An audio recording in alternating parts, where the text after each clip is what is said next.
बिस्मिल्लाहिर्रहमानिर्रहीम। अस्सलाम वालेकुम दोस्तों, मैं फ़हीम अब्बास आपको खुशामदीद कहता हूँ न्यूज़ कैफ़े में और उम्मीद करता हूँ कि आप सब खैरियत से हैं और आज के दिन का एक अच्छा सा आगाज़ भी कर चुके हैं।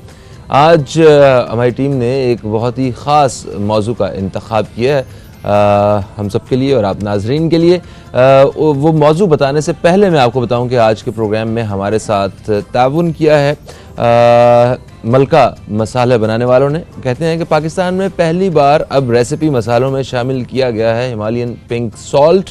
मलका मसाला पाकिस्तान में अपनी नौइयत का पहला ब्रांड है जिसने अपनी रेसिपी मसालों में आम नमक की बजाय 100% कुदरती और 3 बार साफ किया गया वाइटल हिमालयन पिंक सॉल्ट शामिल किया है, क्योंकि मलका मसाले जायके के साथ साथ अपने कस्टमर्स की सेहत को भी अव्वलीन तरजीह करार देते हैं।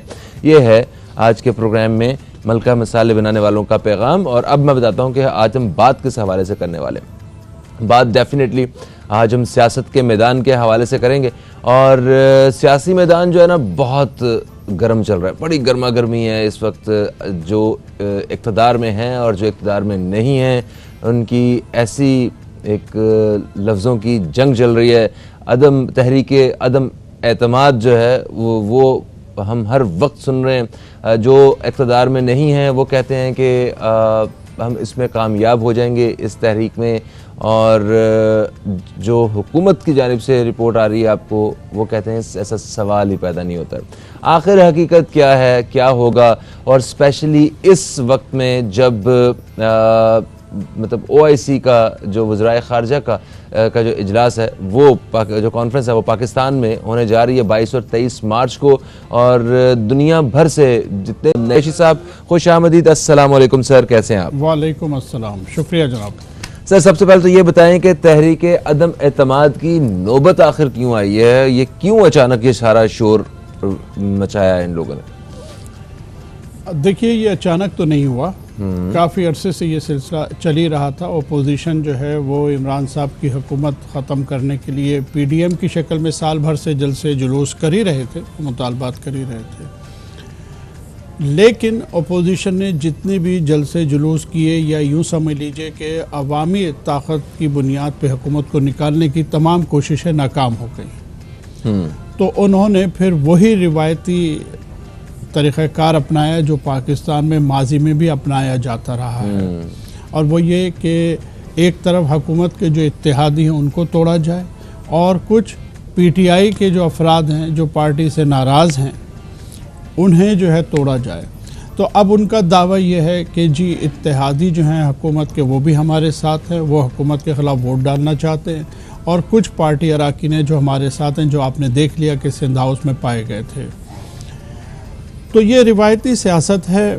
और जहाँ तक तहरीक अदम एतमाद का ताल्लुक़ है तो ये एक आइनी और क़ानूनी या जमहूरी कह लीजिए कि ये उनका हक़ है कि सिटिंग प्राइम मिनिस्टर के खिलाफ वोट ऑफ नो कॉन्फिडेंस जो है कभी भी हो सकता है। ठीक है। आइन के आर्टिकल 94 में वाज़ह तौर पे लिखा है वोट ऑफ नो कॉन्फिडेंस के तरीक़ाकार में कि ऐवान के जो कुल टोटल स्ट्रेंथ है जो अभी इस वक्त हमारी 342 है, उसके 20% अरकान जो है वो अपने दस्तखत करने के बाद वोट ऑफ नो कॉन्फिडेंस का मोशन जो है वो स्पीकर के पास जमा करा सकते हैं, और ऐसा ही हुआ 8 तारीख को वो जमा करा दिया गया। तो उसके जो है वो अब इसमें भी इख्तलाफ है कि 7 दिन बाद या 14 दिन के बाद इजलास तलब करना चाहिए, लेकिन मेरी अपनी अंडरस्टैंडिंग ये है कि 7 दिन के अंदर अंदर स्पीकर साहब जो है वो कॉल करेंगे और उनके पास 14 दिन होंगे उसके बाद जिसमें वोटिंग करवानी ज़रूरी है। उस एतबार से मेरी अंडरस्टैंडिंग ये है कि 28 तारीख को अगर वोटिंग होती है वो आइन के मुताबिक होगी। ठीक है। इमरान खान साहब की जानिब से भी कुछ बड़े वाज़ेह बयानात जो हैं वो आए हैं, जिसमें वो इनका शुक्रिया भी अदा करते हुए नज़र आए हैं अपोजिशन का, और उनकी बातों से तो ऐसा कुछ नहीं लगता कि कोई बाल भी बींगा करने वाला उनका। देखिए, जहाँ तक बयानात का ताल्लुक़ है, वज़ीर-ए-आज़म साहब और उनके साथी यकीनन बयानात दे रहे हैं, और वज़ीर-ए-आज़म साहब के बकौल ये माइंड गेम है जिसका उनके बकौल वो इसके माहिर भी हैं।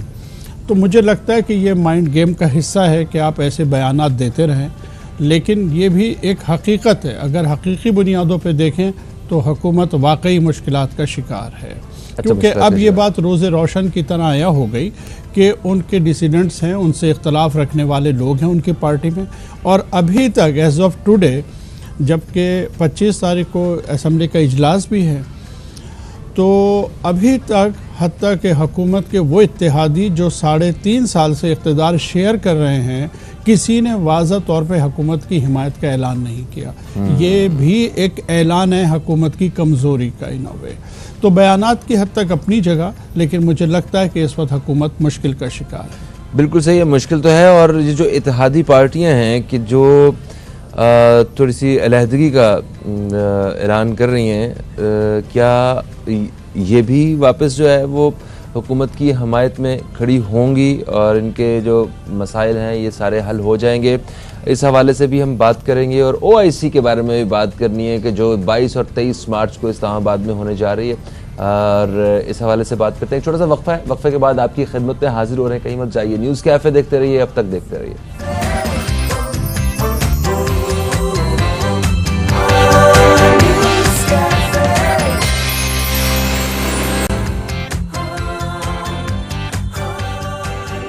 वेलकम बैक, आप देख रहे हैं न्यूज़ कैफ़े। मैं हूं फ़हीम अब्बास और न्यूज़ कैफ़े में आज जनाब नईम कुरैशी साहब हमारे साथ हैं, जिनसे हम बात कर रहे हैं मौजूदा सियासी सूरत हाल के हवाले से, तहरीके अदम एतमाद के हवाले से बात कर रहे हैं और OIC के हवाले से बात कर रहे हैं। तो सर, वक्फे से पहले हम बात कर रहे थे कि हुकूमत किस हद तक ख़तरे में है, इसकी नौबत क्यों आई। तो ये बताइए कि जो अपोजिशन की जितनी जमातें हैं इस वक्त सारी मुत्तहिद हैं। ये इत्तफाक देख के तो कभी कभी मुझे बड़ी खुशी भी होती है कि अल्लाह ये इत्तफाक कायम रखे हमारी सियासी जमातों में। बट अगर वाकई इमरान खान की हुकूमत गिर गई तो ये लड़ेंगे किससे? ये तो बगैर लड़ाई के तो सियासत भी नहीं होती है यहाँ पे।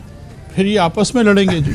रिवायती तौर पे आपको पता है पीपल्स पार्टी और मुस्लिम लीग दो मुतारिब पार्टियां हैं। जी। और उसकी बुनियादी वजह यह है कि फेडरल गवर्नमेंट बनाने के लिए आपने पंजाब से वोट लेना ज़रूरी है। पीपल्स पार्टी को पंजाब के वोट की, तो उसके बगैर वफाकी हुकूमत आप बना नहीं सकते। तो मजबूरी पीपल्स पार्टी मुस्लिम लीग ने इलेक्शन ही लड़ना है हर हाल में। अच्छा, बिल्कुल, उसके बगैर फेडरल गवर्नमेंट बनेगी नहीं जी। ठीक। अच्छा, ये जो इत्तेहादी जमातें जिनके इत्तेहाद के साथ हुकूमत को इख्तिदार मिला हुआ है जी, तो अब इनकी नाराज़गी और थोड़ी सी इनके गिले शिकवे जो हैं वो भी आहिस्ता आहिस्ता सामने आना शुरू हो गए हैं और इन्होंने अलहदगी का भी कुछ ऐलान कर दिया हुआ।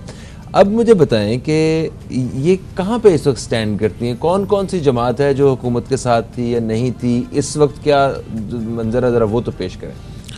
देखिए, इस वक्त जैसे मैंने पहले अर्ज़ किया था कि आज तक जो इनकी इत्तेहादी जमातें, उनमें से किसी ने भी वाज़ा तौर पे हुकूमत की हिमायत का ऐलान नहीं किया।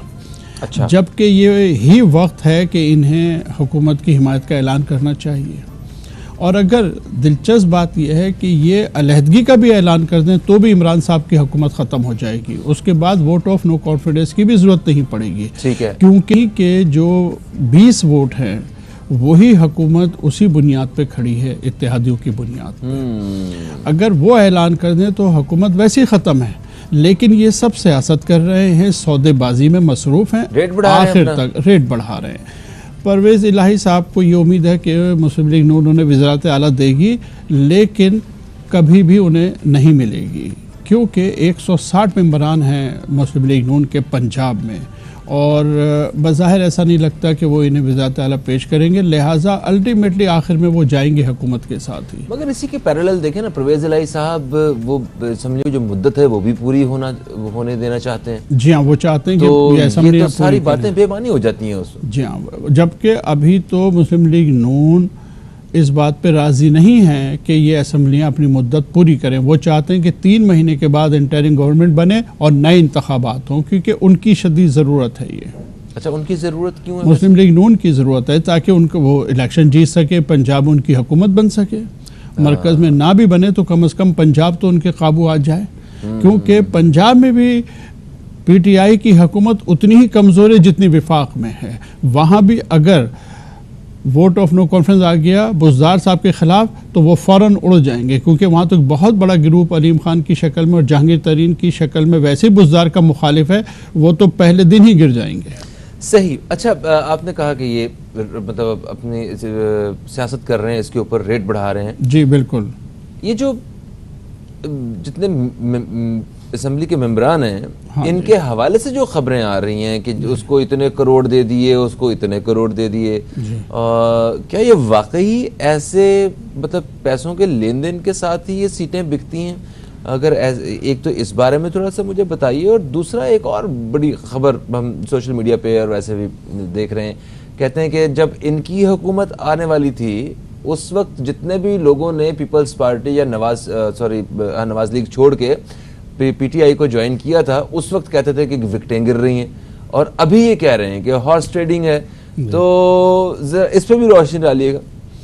देखिए, इसमें थोड़ा सा फ़र्क है। फ़र्क ये है, बेशक ऐसा ही होता था कि जब इमरान खान के साथ कोई भी लोग शामिल होते थे तो ये कहा जाता था विकटें गिर रही हैं, लेकिन ये फ़र्क है कि ये सारा अमल जो था एक तो इंतखाबात से पहले हुआ था।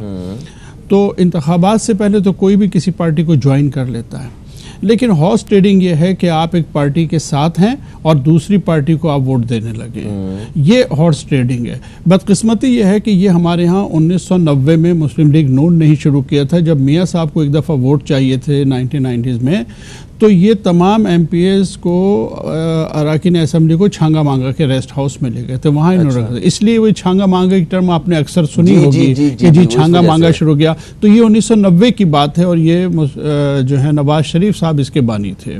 अच्छा, अब इसी तरह इन्होंने तमाम अराकीन को जो सिंध हाउस में रखा हुआ था, बिल्कुल छांगा मांगा स्टाइल में। अच्छा। अब कोई आदमी भी अपनी कौमी असेंबली के निशिस्त जो है ना जी, वो महज प्यार मोहब्बत में नहीं दे सकता। यकीनन डील है, सबूत तो आप दे नहीं सकते, ऐसी चीज़ों के डॉक्यूमेंटेड सबूत तो होने से रहे। लेकिन कराची की एक एमएनए है नुसरत वाहिद साहिबा, ठीक है, उन्होंने कल ये वीडियो बयान जारी किया कि उन्हें ऑफर की गई 16 करोड़ रुपए की। आज अखबारात में उनका बयान छाया हुआ है। मैंने कल उनसे गुफ्तगू भी की और उन्होंने मुझे तफसील से बताया कि 2 अफराद ने, और उन्होंने हत्ता कि ये भी बताया कि पीपल्स पार्टी की वो शख्सियत हैं जिन्होंने उन्हें 16 करोड़ रुपए की ऑफर की, और ये भी कहा कि हम आइंदा का टिकट भी देंगे और आप हमारे साथ काम करें। ठीक है, तो कुछ लोग बाकायदा बिक चुके हैं अभी तक? मैं समझता हूँ बिक चुके हैं, यानी पैसे पकड़ लिए हुए हैं, पकड़ लिए जी। इसीलिए सब कुछ छोड़ के, और ऐसी डील हुई है कि आगे के टिकट देने की भी वादे वही हुए। राजा रियाज साहब ने तो ये खुद ही अपने इंटरव्यू में तस्लीम कर दिया कि वो नून लीग से उन्हें टिकट मिलेगा। तो ये बड़ी बदकिस्मती की बात है कि आज के दौर में भी ऐसा हो रहा है। हरचंद के 1990s में सोशल मीडिया नहीं था, लेकिन इस वक्त है, और समाजी तौर पर लोग बाशऊर हो गए, और ये हुकूमत या पीटीआई का प्रोपेगेंडा नहीं है, लेकिन अब लोगों के जज्बात नज़र आ रहे हैं। अब वोट बेचना इतना आसान बहरहाल नहीं है। सर, अब वीडियोस लीक हो जाती हैं, अब ऑडियोज लीक हो जाती हैं, तो ऐसी सूरत हाल में शवाहिद जो हैं वो मिल जाते हैं कि पता चल जाता है कि हुआ क्या। केपी में आपको पता है कि पीटीआई के अरकान की वीडियोस आ गई थी, हालांकि उन्होंने हल्फिया कहा जी हमने पैसे नहीं लिए, लेकिन बाद में वीडियोस आ गई थी जिसमें इमरान साहब ने 16 लोगों को पार्टी से निकाल दिया था। जनाब, तो अब ये बताइए, इमरान खान साहब को जब पता चलेगा, क्योंकि वो क़यादत कर रहे हैं एक जमात की और वो इक़्तिदार में है, और इसकी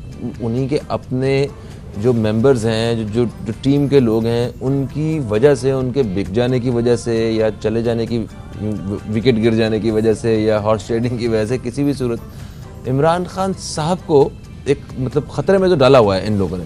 तो अब खान साहब की तरफ से क्या रिएक्शन हो सकता है इन लोगों के लिए? देखिए, खान साहब का एक रिएक्शन तो सामने आ गया। अच्छा। वो आज सदारती रेफरेंस फाइल कर रहे हैं सुप्रीम कोर्ट में। ठीक है। आइन के आर्टिकल 63A में डिसक्वालिफिकेशन लिखा हुआ है, यानी फ्लोर क्रॉसिंग के हवाले से आर्टिकल मौजूद है कि अगर कोई शख्स जिस पार्टी से इलेक्ट हुआ है उसके अलावा वो किसी और को वोट डालेगा तो वो डिसीट हो जाएगा। तो वो जो नाअहलियत है उसकी, क्या वो इस पीरियड के लिए होगी, इस असेंबली के लिए होगी, या फॉर लाइफ होगी, जिंदगी भर की नाअहलियत होगी, जैसे जहांगीर तरीन या नवाज शरीफ साहब हुए हैं इस वक्त कम अज़ कम। अच्छा। तो ये उस आर्टिकल में ये बात वजाहत से नहीं है, तो हुकूमत ने आज रेफरेंस फाइल किया है सुप्रीम कोर्ट में, और उसके हवाले से आज हियरिंग भी होगी। बिल्कुल ठीक हो गया। सर, अभी हमें बात कर, एक वक्फे की तरफ जाना है हमें। ओके सर, वक्फे का वक्त हो गया। मैं जिक्र करने लगा था कि OIC का जो इजलास होने वाला है इसके बारे में क्या मतलब अपडेट्स हैं। तो दोस्तों एक छोटा सा वक्फा है, वक्फे के बाद आपकी खिदमत में हम दोबारा हाजिर हो रहे हैं और इसी हवाले से बातचीत का सिलसिला जारी रखेंगे। कहीं मत जाइए, न्यूज़ कैफ़े देखते रहिए, अब तक देखते रहिए।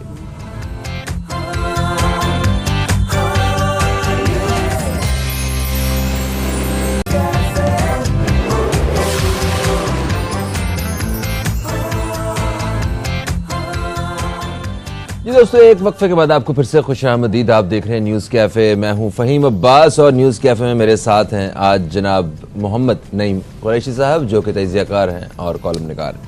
अच्छा सर, वक्फे से पहले हमने ये तहरीक अदम एतमाद के हवाले से तो बात की है, और क्योंकि 22 और 23 मार्च को पाकिस्तान को मेज़बानी करने का शर्फ हासिल हो रहा है OIC का, जो कि 57 इस्लामी ममालिक के वज़राए ख़ारजा एक तंजीम का हिस्सा है, तो उस हवाले से ये डिस्कशन होनी है।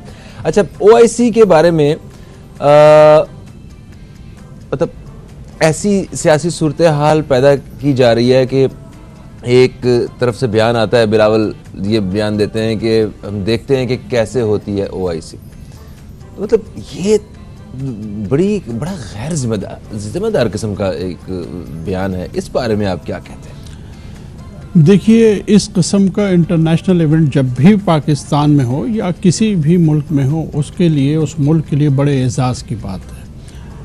OIC के जो मेंबरान कंट्रीज़ हैं वो इजलास बुलाया है, और इससे पहले हमारे यहाँ 4 इजलास हो चुके हैं। तमाम तर दहशतगर्दी के बावजूद इन लोगों ने हम पे इत्मीनान किया और ये हमारे मुल्क में आए और अभी फिर आए। सही। अच्छा, ये बताइए कि एजेंडा क्या होगा इस इजलास का, जहाँ एजेंडा तो बड़ा है, लेकिन जो बैन-अक़वामी अहमियत के एतबार से है और जो मुसलमानों की दिलचस्पी की चीज़ है, उसमें ज़ाहिर है कि फ़लस्तीन का मामला है, अफ़गानिस्तान का मामला है, कश्मीर है और इस्लामोफोबिया का मामला है।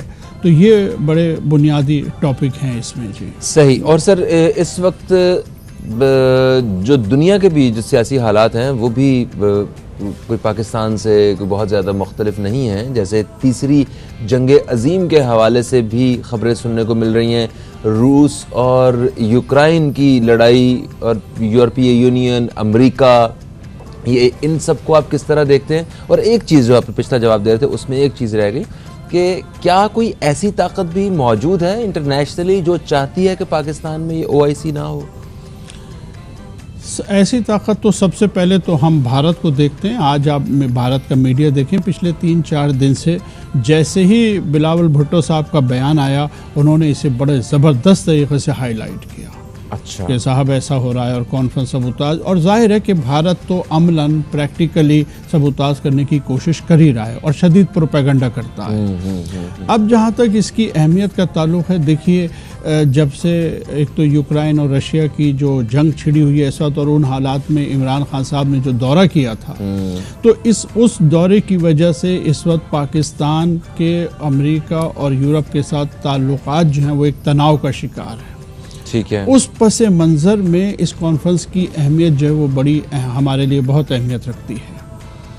और ये भी हमें कहा जा रहा था कि जी पाकिस्तान सिफारती सतह पर जो है तन्हाई का शिकार हो गया है, ये अपोजिशन का बयानिया था। लेकिन इस कॉन्फ्रेंस से एक तो हमें ये तासुर दूर करने में मदद मिलेगी कि पाकिस्तान सिफारती तन्हाई का शिकार है। दूसरी बात यह है कि थोड़ा बहुत जो सऊदी अरब के साथ तनाव था वो भी कमोबेश इस मामले में ख़त्म हो जाएगा। और जहाँ तक आपने ये पूछा कि जी बैन-अक़वामी सतह पे, तो ये एक हकीकत है कि यूक्रेन और रूस की जो जंग है वो कोई भी रंग इख्तियार कर सकती है, क्योंकि पूरा यूरोप एक तरफ है, अमेरिका एक तरफ है, नेटो एक तरफ है, चाइना और रशिया एक तरफ हो गए। आज चाइना ने एक बयान जारी किया है, जो मुआशी पाबंदियाँ लगाई हैं रशिया पर, उसकी बड़ी शदीद लफ्ज़ों में उन्होंने मजम्मत की है। तो एक तरह से रशिया और चाइना का एक ब्लॉक हो गया है और दूसरी तरफ ये लोग हैं। तो हम कुछ भी नहीं कह सकते कि क्या वाकई अभी ये जंग लिमिटेड हो सकती है या ये तीसरी जंग अजीम की शक्ल भी इख्तियार कर सकती है। इसका ख़तरा अपनी जगह मौजूद है। आपने बिल्कुल दुरुस्त पॉइंट आउट किया कि ये तीसरी जंग की भी पेश खेमा हो सकता है। जी बिल्कुल सही। और सर, अभी रशिया की तरफ से हाल ही में एक बयान भी आया है जिसने पूरी मुस्लिम वर्ल्ड की एक्चुअली उन्होंने तवज्जो इस जानिब दिलाने की कोशिश की है कि अमेरिका कौन होता है हर जगह पे जाके अपनी टांग अटकाने वाला।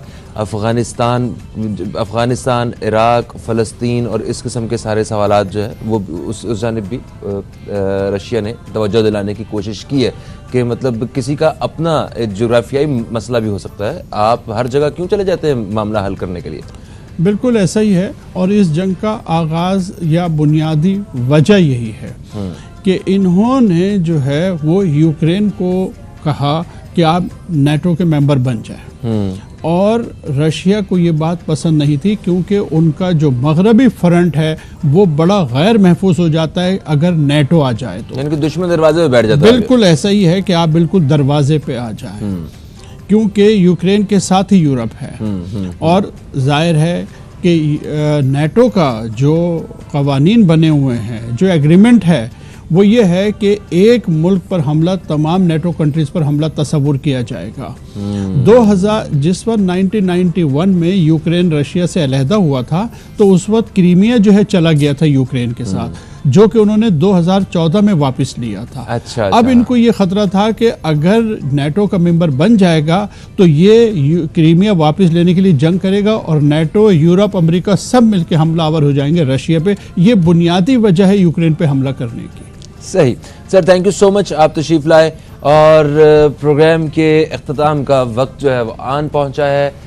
जाते जाते मैं एक दफ़ा फिर से जितने भी मेहमान पाकिस्तान तशरीफ़ ला रहे हैं OIC के लिए, उन सबको हम दिल की गहराइयों से खुशामदीद कहते हैं।